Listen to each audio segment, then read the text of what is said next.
Ryan McGee joins us now. Ryan's ESPN email owned by Disney doesn't like the last name Hooker, so I thought that might be the case. Ryan, how are you, sir? Yeah, I feel like it's probably not the only filter that probably weeds you out, but yeah, no, we're good, man. I'm busy, but getting ready to pack a bag and head over the mountain. I'm excited to get up there. Well, kudos for you guys, and I've said this before. You and Marty have a fantastic show, and keep bringing it each and every week. And I like how it's grown over the years.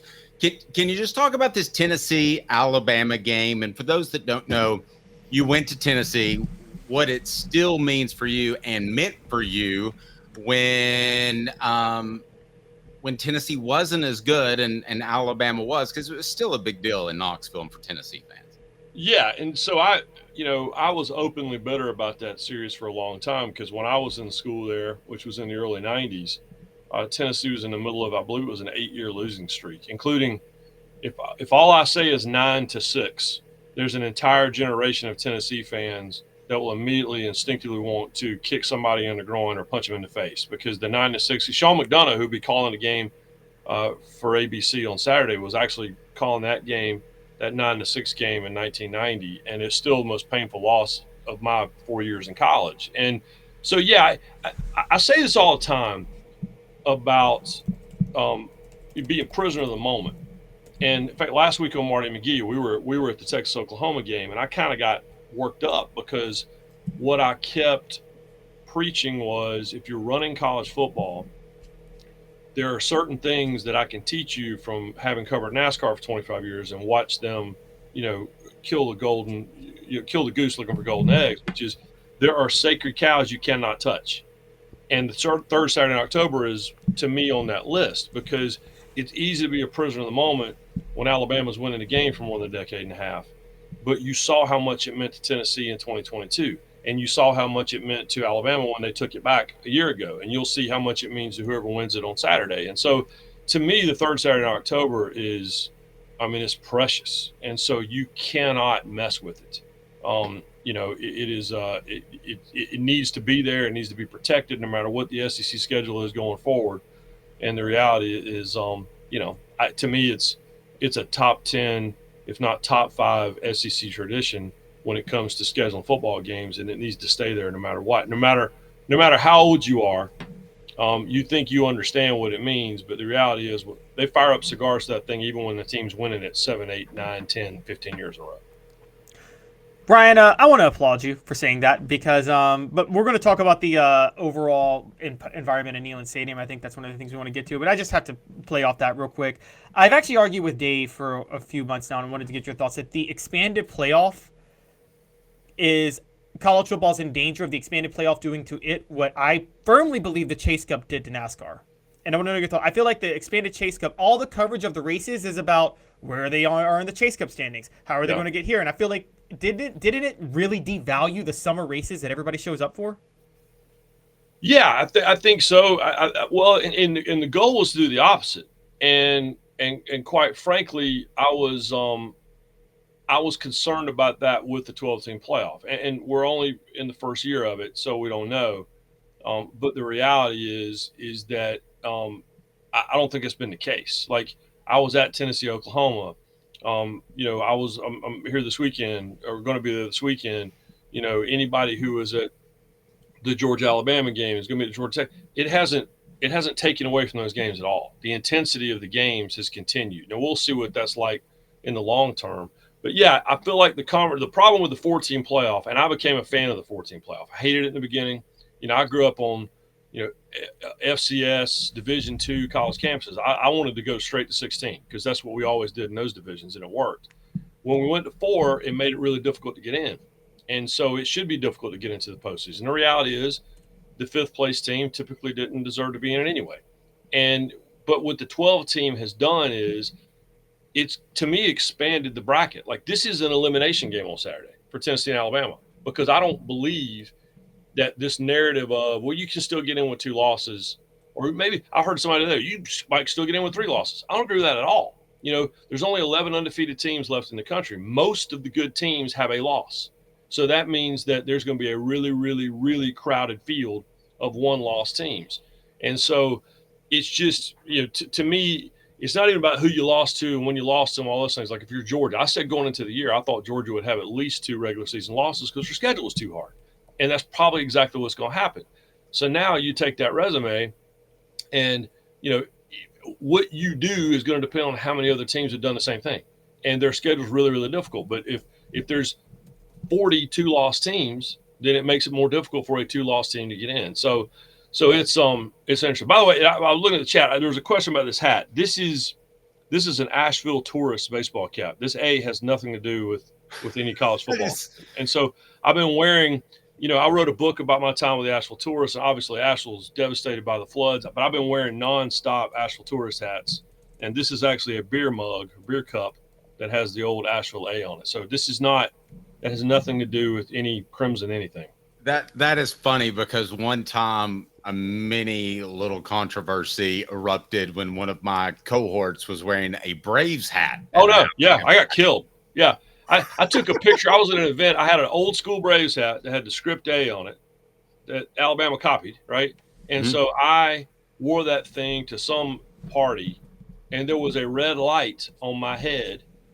And my wife posted a picture on Facebook of us, and all my Tennessee people were just killing me. I'm like, do you really believe that the kid you met in 1990 who cried himself to sleep after the 96 game, you think I would have worn an Alabama hat anywhere? I don't wear college hats regardless. I wear my alma mater's hat, and I wear the hat I wear my daughter goes to college.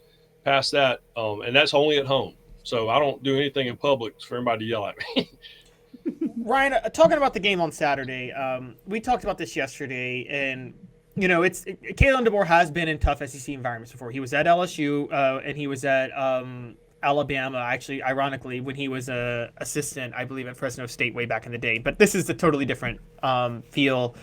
I don't really want to talk as much about Kalen DeBoer because we talked on that, but just at Neyland Stadium in general, the NFL, I think, gives 3 points for home field advantage. How many should Vegas give for a place like Neyland Stadium against Alabama? How many points is it worth? Oh, it's fair. I mean, listen, I'm the worst handicapper in the world, which is why I don't make picks, right? But I think that in college football, it means so much more. Hashtag, trademark SEC, whatever, it just means more. But the reality is NFL games are like business meetings. And to me, the only reason you get a home field advantage, unless you're the Packers, is because of the travel, right, and all that. But in college football, it alters the chemistry of the football game. And so, yeah, when you go to Williams-Brice Stadium on a Saturday night, when you go to LSU on a Saturday night, when you go to Neyland, which I think it was one of the best, if not the greatest environment in college football before we had the lights and, Sterile Apparel and all those things. It was intimidating back in the day when all we had was our throats. And so now it's, it is, but to answer your question, I think in college, I don't think you should get anything in NFL, maybe a couple of points, but I think in college, I think it could be worth 5 or 6 points. And I think in the case of Tennessee, especially now that everybody's starting to become reliant on this in-helmet deal, no one can hear it. Like, that's the knock, is no one can hear it when it reaches a certain noise level. So, yeah, I mean, I think it's worth at least 5 or 6 points. I want to ask you, because you've been to probably a lot more stadiums on the West Coast. I've been to the majority of the SEC stadiums, but to me, it's right up there at the top with probably Florida when they're good, LSU at night. Auburn, I think, is incredibly underrated. But who would you have in that top echelon of the toughest stadiums to play in? I mean, I think that it is tough to beat Neyland on a Saturday night. It's tough to beat the Swamp when they're rolling. And what was always impressive to me about Swamp is it doesn't matter what time of day it is. Like, it's loud there regardless. We were there week 1 for the Miami game. Now, unfortunately for Florida fans, by halftime, the fans were kind of checked out. But the start of that game was so loud, and that was a noon kick on week 1. But I tell you, an underrated place is Autzen Stadium in Oregon. It is so loud. And it's not a big place, and it's kind of got this weird kind of old Tampa Bay sombrero shape to it. But I remember years ago, I wrote a story for ESPN, the magazine, about the loudest college football stadiums and just loud sporting venues in general. Cameron Indoor, where Duke played basketball and all that. And I had several players say, standing in the tunnel at Oregon, right there in the student section. For whatever reason, the acoustics of it, they said you walk in with your ears ringing because just the way that it was shaped, and they would purposely kind of leave the visiting team in that tunnel for an extra 5 minutes, to make sure they couldn't hear when they walked out there. So on the West Coast, it's very chill, right? And that's real. But Autzen is on the list. But to me, I mean, Neyland, the Swamp, Death Valley, Autzen, and I give you a sleeper pick is Wisconsin.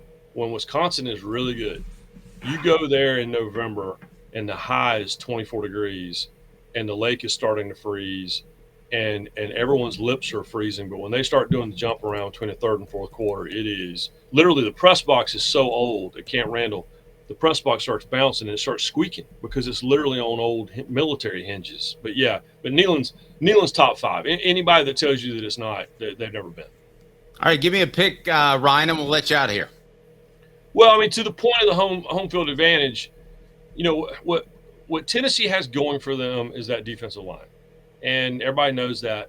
And the reality is that Alabama is really good, but their offense boils down to 2 players, and that's the 17-year-old. We're all talking about Ryan Williams and Jalen Milroe. So Jalen Milroe is good enough to beat you by himself. He is. It's just simple as that. But at the end of the day, I think that the home field advantage is what it is. I think that Nico's not going to be that scuffly, 3 games in a row. And, as my buddy Chris Lowe wrote just this week, when you have the safety net of that defense, then that buys you some time. And that defense is, even with the injuries, that defense is not going anywhere. Ryan, have a blessed day, sir. We appreciate your time. Appreciate it, boys. Thanks.